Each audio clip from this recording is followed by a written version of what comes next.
Okay, so we're going back to the mid-major game of the day here. On the women's side, VCU is up 54-48 on St. Joseph's. But first, how many games have ended here on the women's side? Here, there actually are a couple.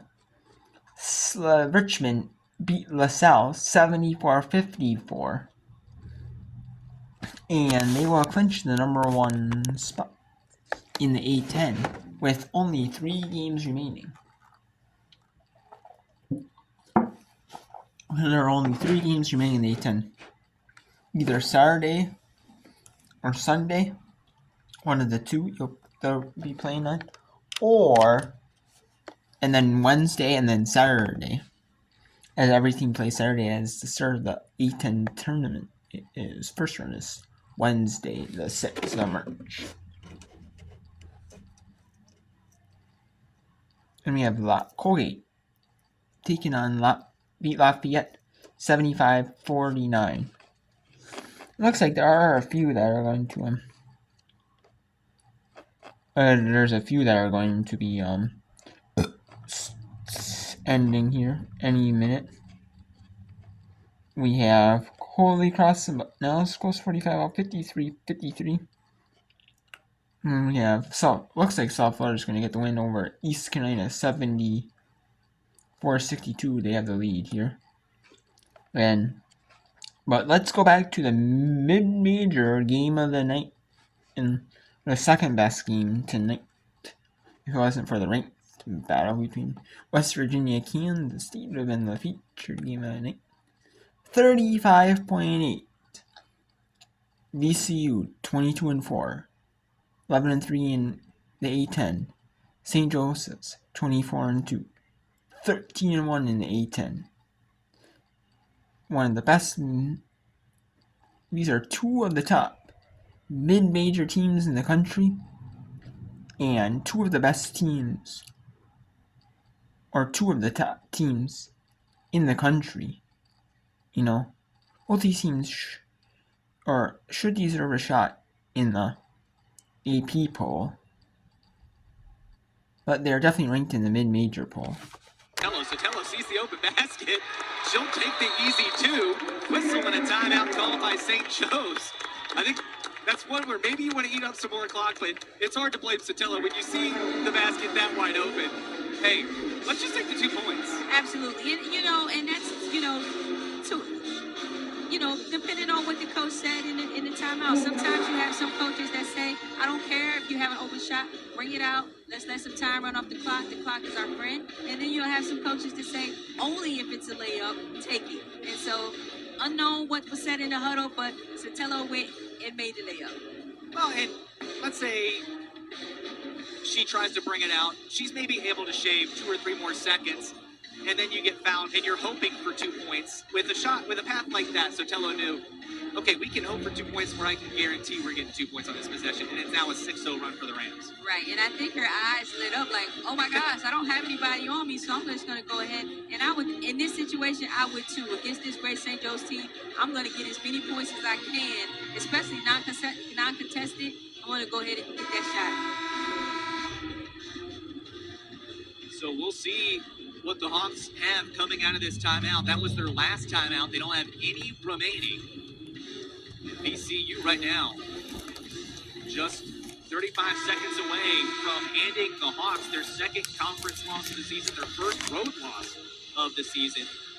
And I know they just lost their last home game to their rival Richmond, but the Siegel Center this year has been a fortress, and the Hawks are finding that out right now. Absolutely. The 6th man is in the building. VCU plays great on the Siegel Center floor, but they still got 35.5 seconds that they have to defend because the 3-point shots will be going up. Ziegler, long inbound to Brugler. It's tipped by Tibiasu. Tibiasu has it. She's running away, and she's fouled. That's the 4th team foul, so that's the last foul to give. Unless they didn't update it on the scoreboard. We're going to go ahead and send Tibiasu to the line. The table is saying it's only 4. Yeah, the table is saying it's 4. The referee is still. Yeah, now it is going to be inbounded along the sideline. I was going to say it's only 14 fouls. Which brings me to this point. That's who VCU wants to have the ball at the line here is Tibiasu. She is the best free throw shooter on the team at 86%. Mariana Asari at 79% coming into the game. Not a bad option either. Absolutely. And so I was really surprised at that last pass from St. Joe's, getting it in bounds. I was really surprised at that one. But nevertheless, VCU got the turnover, and now they have the ball. And again, be strong with the ball. Use the clock. You're in no hurry. Moitakatita gets it to Mariana Asari. She is going to be fouled. That's 5 team fouls. And now VCU will go to the line for 2 shots. Mariana Asari, she's, like you said, she's one of the best free throw shooters on the Rams team this year. Yeah, came in at 79% from the line. I think today she is 2 for 2.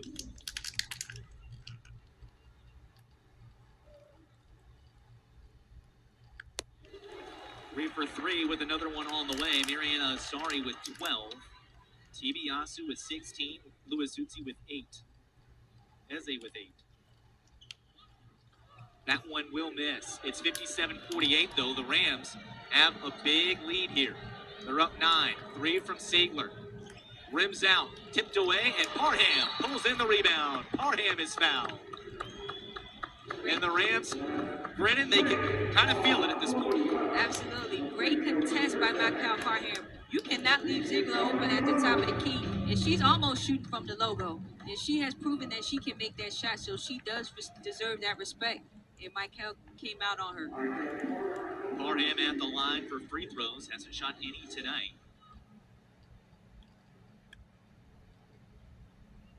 She gets ready here. Has a chance to push the lead to double digits. She will.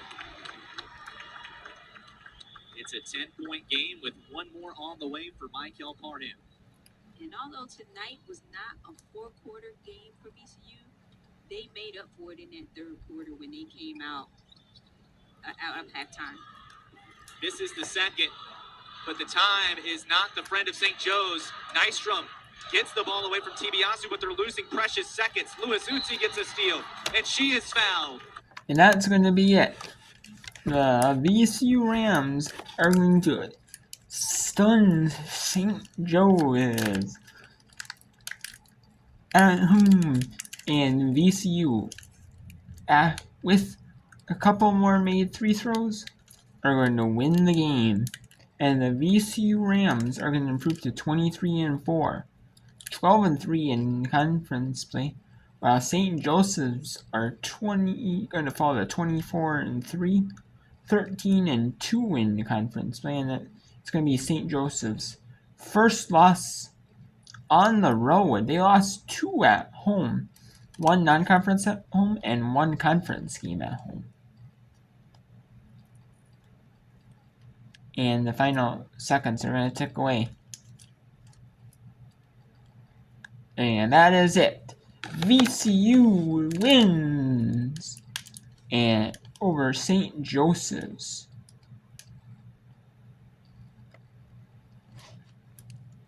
Now we have Holy Cross at Bucknell in overtime. And we have a couple more one more that might head to overtime. American University at Boston University. 56-all with 6 seconds to go. And then there's 38 seconds. Lehigh is at 14 and Army. South Florida's up 10 on East Carolina with 32 seconds in the 4th. And 37 ticks in the 4th. Charleston Southern up 63-53 on Southern Upstate. And so there are some more that ended here. No, our Lehigh just went, and Army just went final. Lehigh is yes, just went final. Lehigh wins 77-60 as that game went final. And we have Northern Illinois beat Buffalo 66-57. That one has gone final as well. And there is a free throw for Boston University as down. is 57-56 here.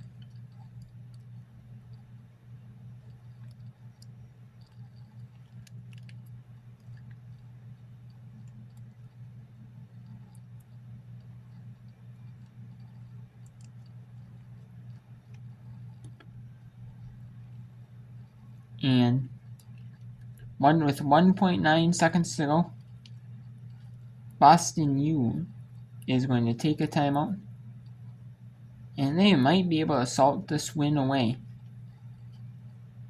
as American missed 2 free throws, and then the ball went out of bounds on just what looked like a heave shot, backwards heave shot. And as they're taking a look at it, a replay, let's go to the final 1.9 at Boston University, where it is 52-45. Or that is Holy Cross, but no scores, my bad. It's 57-56 in this one. 1.9. All Boston U needs to is shoot. Is get fouled. Maybe with like 1.5 seconds or less. Probably about a second or less. Presumably, most likely. And then just make the 3 throws, and the game will be over. Those are 8 for 11 on the year at the stripe. We're down low sample size, but has shown some ability there. And it's always one you want back as a player. BU set to inbound, 1.9 on the clock. Gormley. BU setting up the stack as they always do. Gives to Mingo. Mingo fouled by Lemaster, and she'll head back to the stripe. And with this, it ain't over till it's over. Mingo. Now, the best case scenario would be to make the first, miss the second, as American would have to rebound the ball off a dead ball, or off of like a live ball, I guess. And then in Boston, U has a chance to get the second chance, get fouled again, and take more time off. We'll see what happens. Well, that was the opposite of what happened, but still, 1.2 ticks. And American has to make any basket to go to overtime. American have to make a 2 to go to overtime. A 3 would win it for them. 54% going into this one. Again for the Terriers. You know, it's all about having a short memory on this final possession. And now let's take a look here at the other 2 games that ended. The South Florida beat East Carolina 78-60, and Charleston Southern beat South Carolina Upstate 66-59.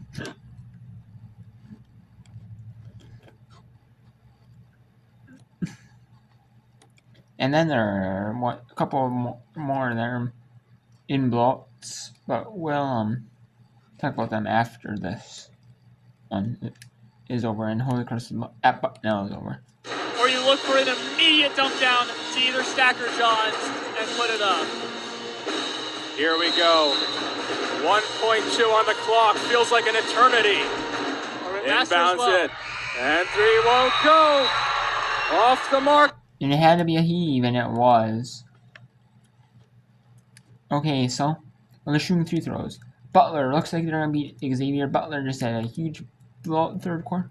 They're going to beat Xavier. Presbyterian 15 on Winthrop, 52-37 at 7:53 in the fourth. 51-45.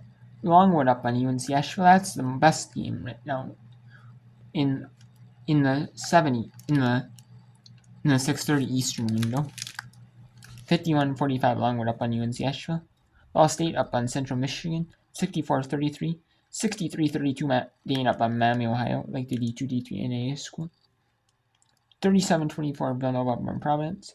35-20 Michigan State up on Purdue. 43-20 Maryland up on Rutgers. 36 Gardner-Webb and Radford. At half. Fordham 46-34 lead on St. Louis. 37-27. Chicago up on UMass, Massachusetts. 34-24. St. Bonaventure stunning George Mason. 31-26. Maryland up on Navy. 36-33. Bowling Green up on Akron. 32-16. Toledo up on Birmingham. 39-16. Western Michigan up on Eastern Michigan. 42 for Kent State up on Ohio. 37-33. Wright State up on Ramos. 35-30. Purdue Florida up on Northern Kentucky. 34-25. Cleveland State up on IUPUI. 18-7 West Virginia up on Kansas State. 25-19 Oklahoma State up on UCF. 16-13 North Texas up on Charlotte. 31-19 UAB up on Tulsa. And 20-17 Middle Tennessee up on Jacksonville State. And then coming up in about a few minutes, Texas Tech at number 5 Texas. Kansas at number 24 Baylor. Iowa State Houston. Marshall at Texas State. Louisiana at South Alabama. And Troy at Arkansas State. So let's go to the bet. Let's go to Holy Cross at Bucknell. There's 36.7 seconds left in this one. Holy Cross has no timeouts remaining. Bucknell has 2. And the best, and then we're going to go to Longwood at UNC Asheville. We will go to. That one has 7 minutes remaining. But it is the most competitive game right now. That is at the 6:30 Eastern window, like I said. And there is some competitive ones in the 7 Eastern window. 3 games on the road. But but a lot of the 7 Eastern games are at halftime. You know, some are starting at 3rd if they went to halftime a little bit early. Because of incredible defense by both sides. We're in overtime, and the score is 56-47. Props to both teams for some unbelievable. And it looks like Bucknell is not going to foul here. Looks like Bucknell is just going to run the clock out. Or they're just going to play it out. And then they're just going to play it out and not foul. And they conceded the game. Holy Cross is going to improve to 9-5, 15-10, 9-5 in Patriot League play, 15-10 overall, but now falls to 9-16, 16 in Patriot League play, with a 58-47 win in overtime. So, I'm going to refresh here.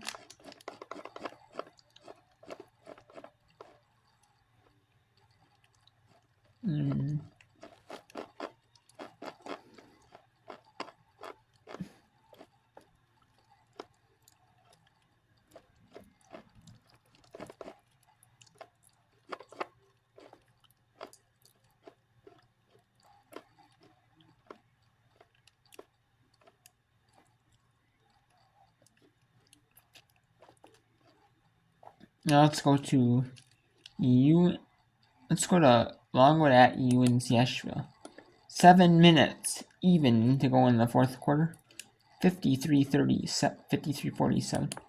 Or we'll go to Presbyterian at Winthrop for right now, as there's 6:33 to go, and there is a media at UNC Asheville, at University.